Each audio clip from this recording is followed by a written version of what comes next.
Привет, меня зовут Светлана. На календаре 2 февраля 2024 года. Сегодня в первой части видео, посвященной вышивке, нас ждет прогресс в картине «Возвращение блудного сына» за двухнедельный период. А еще я представлю вашему вниманию оформленные картины. Это и Happy Family, и круги Клейтона, и переоформленная картина «Член семьи». Затем, сохраняя традицию нашего клуба, во второй исторической части видео, не отрываясь от вышивки и других важных дел, дело в том, что мне написали в комментарии, что не все занимаются вышивкой, но с удовольствием посещают наши исторические заседания. Друзья, я рада всех приветствовать в нашем светском клубе. Спасибо вам за лайки и комментарии. Итак, не отрываясь от наших дел, сегодня мы вновь углубимся во тьму времен. В одном из недавних экскурсов нам открылся мир глиняных книг, обожженных глиняных табличек, покрытых письменными знаками. Темой прошлого видео выступила сама книга книг. В Ветхом Завете, первой части Библии, главной книги христианства, поражающей своей вневременностью и глобальностью, развернуто грандиозное полотно. От сотворения мира и человека до времен персидского господства. В Библию, кроме Ветхого Завета, входит Новый Завет. Он повествует о рождении, жизни и деяниях Христа, о его мученической смерти и воскресении. Примерно до XIX века в мире существовала только религиозная точка зрения. Повествования Библии внушены свыше, они божественного происхождения, они истины и не поддаются критике. Их следует принимать как данность. Однако и сами религиозные деятели со временем стали понимать, что многие священные откровения Ветхого Завета не историчны, а метафоричны. Следовательно, их нельзя воспринимать буквально. В начале XX века в связи с распространением новых материалистических взглядов активные атеисты пытались доказать, что тексты Библии– сплошная фантазия, сказки, и никаких письменных доказательств их древности не существует. Но историчность Библии в целом была подтверждена в 1947 году, когда в скальных пещерах местечка Кумран на берегу Мертвого моря местные пастухи обнаружили странные свитки, спрятанные в глиняных кувшинах.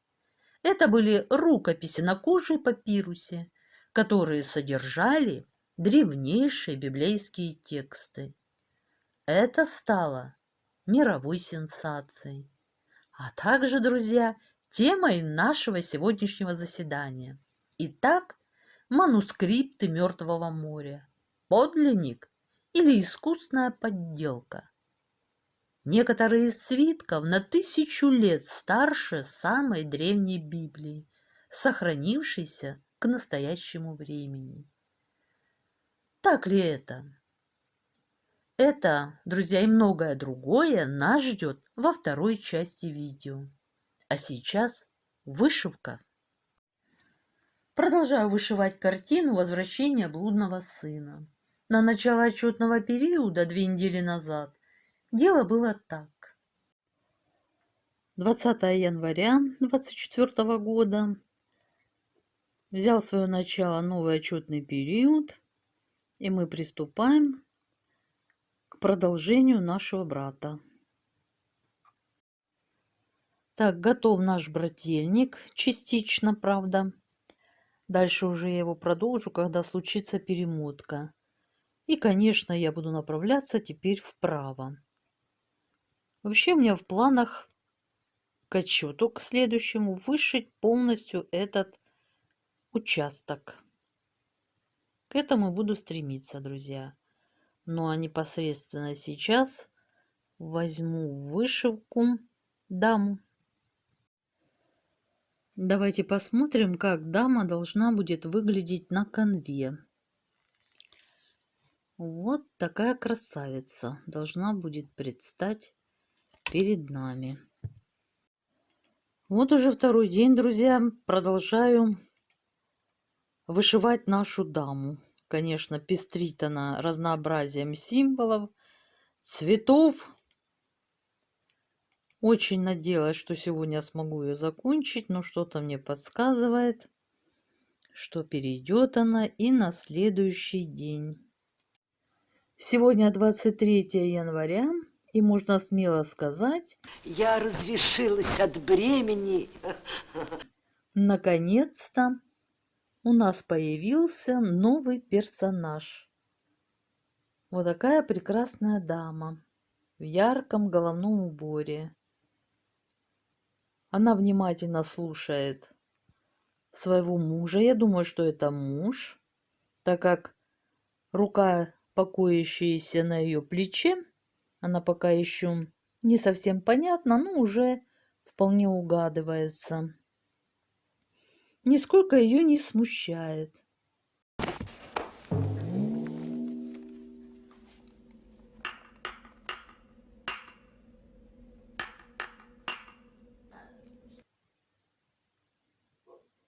Думаю, что она поддерживает возмущение своего мужа касаемо возвращения блудного брата. Также в душе его осуждает. Пропащая душа. А возможно, не только в душе, но и явно. Тьфу, видеть его не могу! Сейчас я ее немного продлю вниз, вровень мужа будет она у нас выглядеть. И вот, друзья, хочу показать вам, насколько разные участки по содержанию единичек и вообще количество символов. А вот перед нами выделенный участок, ну, чуть более 700 крестиков предстоит на нем вышить. И вот состоит он, посмотрите, какое количество единичек. Невероятно просто. Это все единички. Вот, наконец-то пошли двоечки. Но радоваться рано. Двоечек тоже у нас предостаточно. Трешечки нарисовались. И вот так. Масса трешечек, четырешечек. Ну, видите? И так далее. И самый крупный —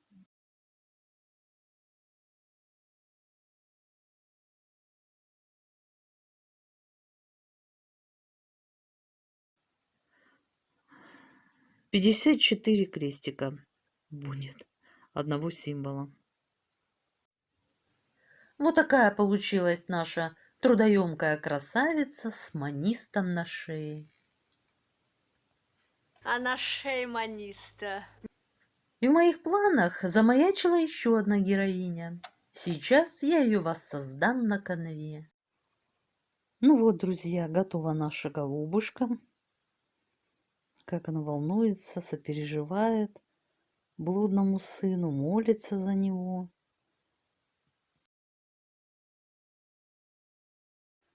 Вот такие три персонажа. Вот такие они разные. Разные у них чувства, отношения к происходящему. Ну, а мы с вами на время их оставим и вернемся к вышивке шторы. Ну вот, первый отрезок работы готов. Произошла перемотка, и перед нами новое поле возможностей для вышивки. Начнем его заполнять. Продолжаю вышивать выделенную область. Ну вот, хотела показать вам своего компаньончика. Лежит на спинке. Вот лапочки его.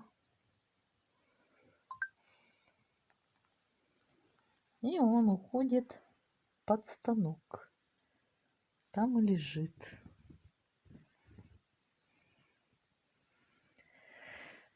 Дремает. Ну, а мы продолжим вышивку. Сегодня моя работа выглядит вот так. Как мы видим, подрос наш правильный, осуждающий старший брат. На нем темных оттенков одеяния. Он труженик и во всем помогает отцу. Как мы помним, в данный момент он вернулся с поля. Будучи обычно безропотным, сейчас он разразился упреками в сторону отца, Что-то вы меня больно утесняете, папаша. проявившего милосердие к оступившемуся и раскаявшемуся младшему брату. А какой трогательный неприметный третий персонаж. Это либо мать, либо няня. Стоит она позади всех, в тени яркой, красивой молодой женщины. Она будто само воплощение болезненной тревоги и волнений.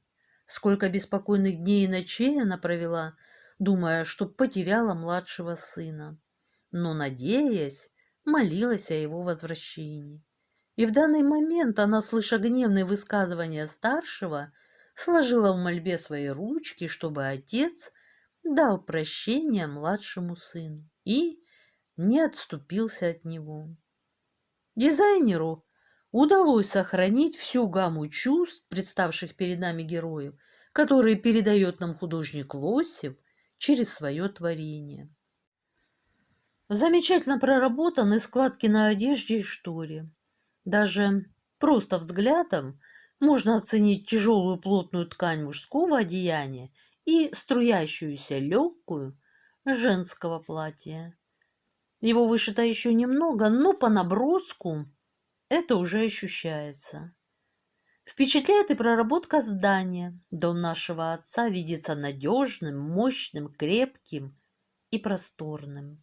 Общее собрание жильцов нашего дома, рассмотрев ваш вопрос, пришло к заключению, что в общем и целом вы занимаете чрезмерную площадь. Совершенно чрезмерную. В доме тепло, светло и уютно всем обитателям. Помнится, игрывал я в гостиной, на ковре хорасан, глядя на гобелен пастушка. Золотое время. Под крылом отца семья не бедствует, живет в достатке. Они занимаются земледелием, скотоводством. Мы знаем, что точно есть крупный рогатый скот, козы. Собственное мясо хладобойня на артельных началах. Ведь отец велел заколоть откормленного теленка. Помним мы и о козленке, которого брат так и не решился попросить у отца для посиделок с друзьями. И да, хоть мы вышиваем только первую часть картины братскую, частица отца, а это вторая часть, уже присутствует на канве, справа от рук матери. Ну и осталось мне для любителей математики озвучить результат в цифрах. Вышито уже 17,8% картины. В крестиках это составляет 38 650. За отчетный период мне удалось вышить 13 600 крестиков. И осталось вышить 178 150. А теперь, друзья, приглашаю вас на обзор оформленных работ. Перед вами Happy Family, счастливая семья.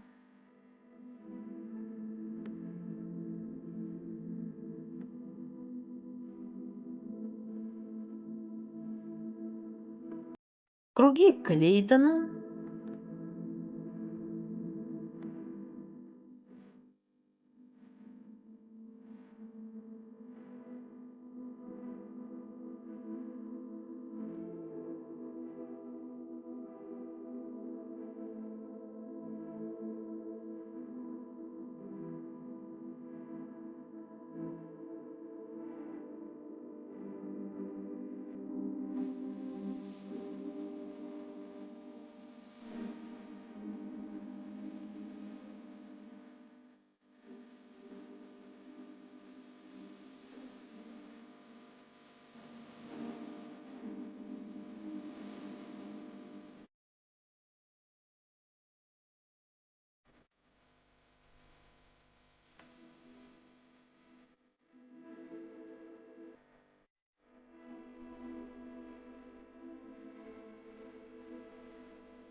А теперь вашему вниманию переоформленная картина «Член семьи».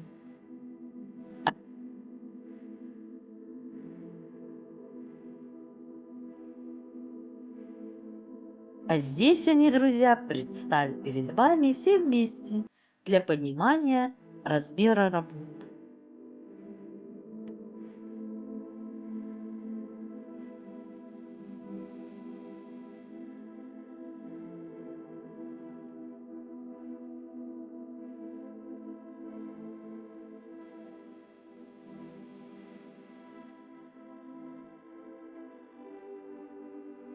Так, достижения обозначены, результаты продемонстрированы, впечатления озвучены.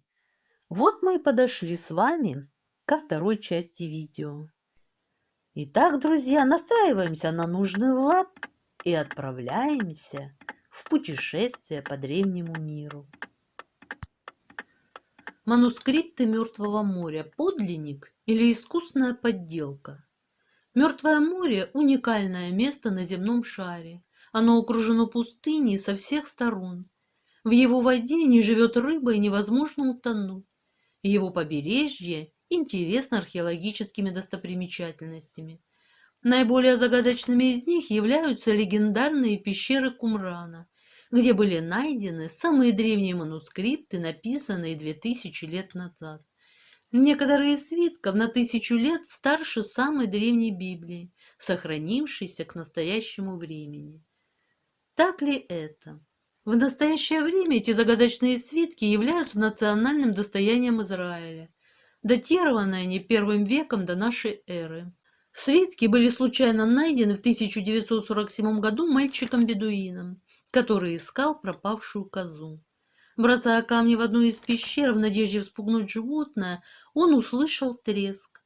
Любопытство пересилило страх, и в сумраке он увидел древние глиняные сосуды, один из которых рассыпался после меткого попадания камнем. В сосудах, тщательно завернутые в полосы льняной ткани, лежали свитки кожи и папируса, испещренные письменами. После долгих перипетий уникальные рукописи попали в руки специалистов. В дальнейшем было исследовано около 200 пещер в данном районе. В 11 из них обнаружены подобные свитки. Неподалеку находились и руины древнего поселения. С 1947 года здесь проводятся бесконечные исследования и раскопки. Обнаруженные манускрипты поставили научную общественность перед таким числом загадок, решить которые, вероятно, будет не по силам нескольким поколениям ученых. Что же представляют собой знаменитые свитки Мертвого моря? Данные рукописи рассказывают об исторических событиях времен Второго храма, 520 год до нашей эры, 70 год нашей эры. Здесь особенно интересен период от II века до нашей эры до 70 года нашей эры, времени развития и установления монотеистической религии. Рукописи Мертвого моря содержат весьма разнообразные тексты. Сюда входят тексты всех канонических книг Ветхого Завета, причем некоторые из них отличаются от известных. Несколько неканонических еврейских списков. 7 самых ранних фрагментов рассказывают о зарождении христианства и иудаизма. Особое внимание исследователей привлекли документы общин, обитавших в данном районе. Кроме того, был обнаружен знаменитый медный свиток, содержащий списки спрятанных сокровищ. Загадка, будоражащая умы по сей день.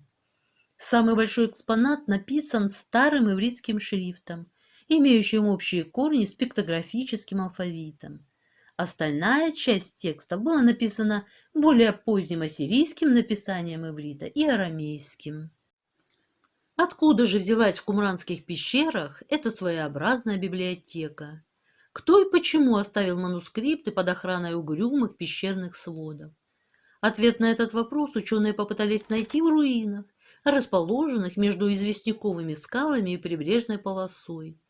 Речь идет о комплексе сооружений 80 на 100 метров, имеющих значительную высоту. Неподалеку были найдены остатки захоронений.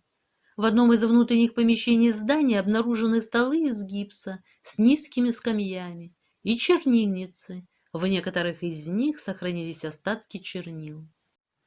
Исследователи предположили, что данное место было пристанищем секты эссенов или Иссеев, о которой упоминают древние историки. Эссены, ушедшие в пустыню, вели отшельнический образ жизни в течение 2 веков.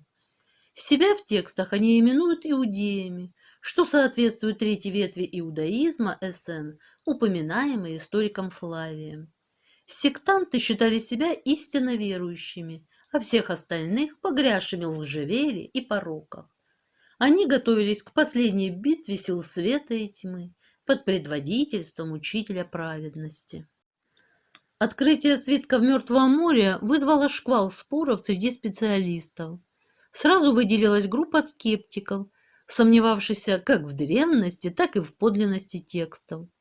Их сложно винить в повышенной недоверчивости. В 1883 году иерусалимский торговец антиквариатом Моисей Шапира тоже объявил об открытии древнего текста Второзакония. Эти 15 полосок кожи вызвали фурор в Европе и были выставлены в Британском музее. Однако позднее ведущие европейские ученые пришли к заключению о том, что тексты являются грубой подделкой. Некоторые ученые утверждают, что рукописи не могут быть древними. Они аргументируют свое мнение тем, что за исключением папируса Нэша, содержащего молитвы Шема, и 10 заповедей на древнееврейском, библейские тексты были известны лишь по спискам IX века нашей эры. А в этом случае слишком велика угроза подделок, поскольку сличить тексты с более ранними рукописями не представляется возможным. Однако проведение радиоуглеродного метода исследования ткани, в которую были завернуты свитки, в целом подтверждает древность находки и указывает на период между 167 годом до нашей эры и 237 годом нашей эры. Сегодня мнение ученых относительно датировки манускриптов из пещер Кумрана подкреплено также историческими, лингвистическими и палеографическими данными. Установлено, что некоторые тексты написаны незадолго до разрушения Кумрана римскими легионерами в 68 году нашей эры. По поводу происхождения текстов споры, вероятно, утихнут очень нескоро. Впрочем, можно выделить 4 основные группы мнений. Свитки созданы членами общины Кумрана. Коллекция не имела никакого отношения к эссенам и являлась частью библиотеки гарнизона. Манускрипты являются записями предшественников или даже последователей Христа. И данные рукописи – остатки библиотеки Соломонова храма. В свитках содержатся значительно более ранние версии известных текстов. Особое значение имели обнаруженные незначительные расхождения с принятым текстом Библии. Они подтверждают достоверность поздних иудейских рукописей. Впервые научная общественность получила уникальную возможность оценить соотношение Септуагинты, греческого варианта Библии, и древнего масоретского текста. До открытия свитков Мертвого моря все разночтения, существующие в обоих вариантах, считали результатом ошибки писцов или намеренными искажениями текста основы. Однако после тщательного анализа манускриптов выяснилось, что в древности существовало несколько вариантов священного письма, которых придерживались разные школы книжников. От этих школ и ведут, по-видимому, свое происхождение наиболее древние из известных библейских текстов. Рукописи Мертвого моря помогли уточнить ряд неясных мест в Новом Завете и доказали, что древнееврейский язык во времена земной жизни Христа не был мертвым языком. Интересно, что в свитках нет упоминания о событиях, последовавших за взятием Иерусалима. Объяснение напрашивается само собой. Манускрипты являются остатками библиотеки Иерусалимского храма, спасенными от римлян каким-то священником. При раскопках было обнаружено, что здание бралось штурмом. В пепле найдена монета, говорящая о присутствии в нем воинов 10-го легиона. Видимо, обитатели Кумрана получили предупреждение о возможном нападении и укрыли библиотеку в окрестных пещерах. Судя по тому, что свитки пролежали в них вплоть до XX века, забрать их после штурма монастыря было уже некому. Гипотеза, связывающая появление манускриптов с разрушением Иерусалима, подтверждается содержанием медного свитка.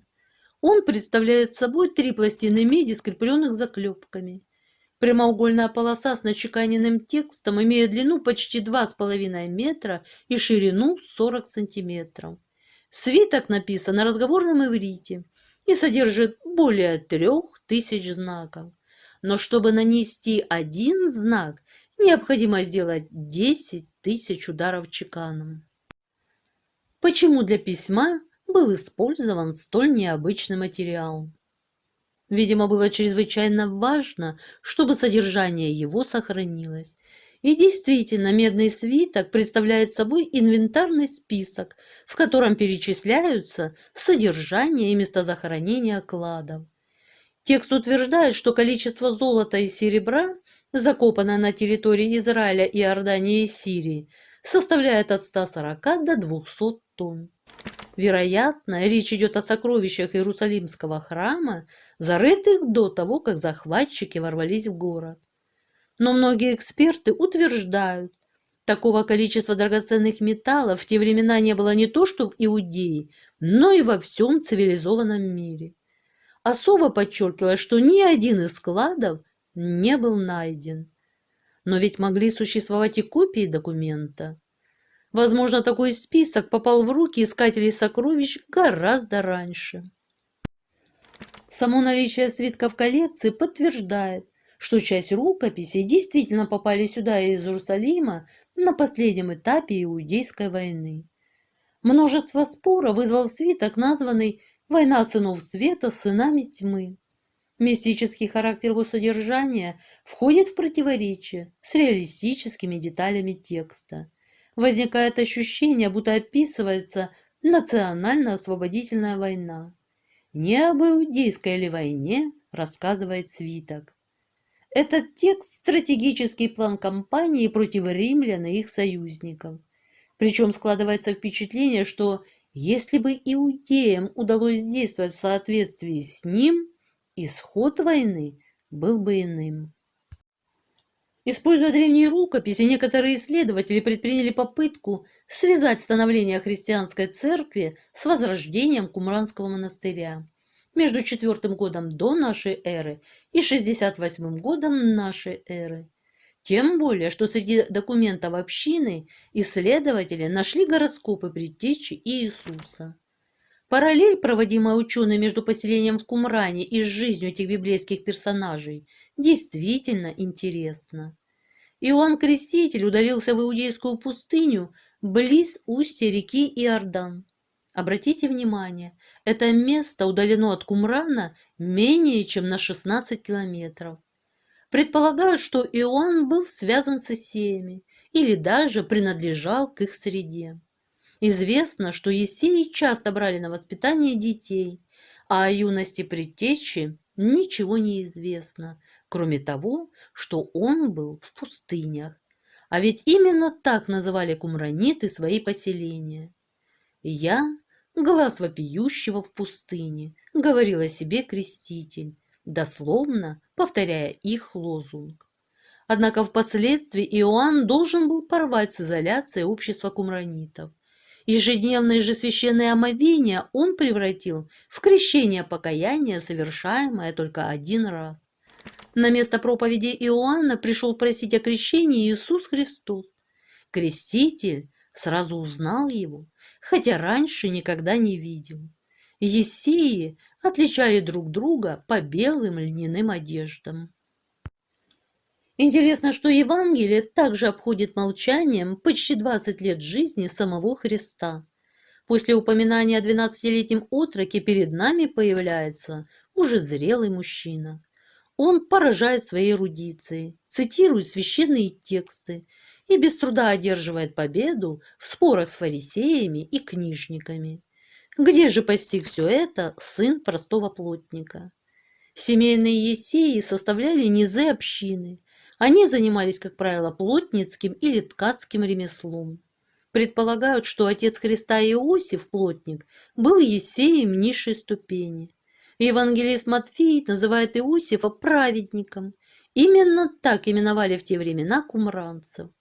Возможно, Иисус после смерти Отца отправился в учение к посвященным. Вероятно, там он и провел годы, выпавшие из Священного Писания. Рерих предполагал, что Христос недолго пробыл в общине. Он быстро усвоил мудрость Есеев, которые по одной из версий были потомками египетских жрецов-врачевателей, и был отправлен в Тибет. В древних монастырях Индии, Персии и Гималаев, по утверждению Рериха, находятся документы, подтверждающие пребывание здесь Иисуса.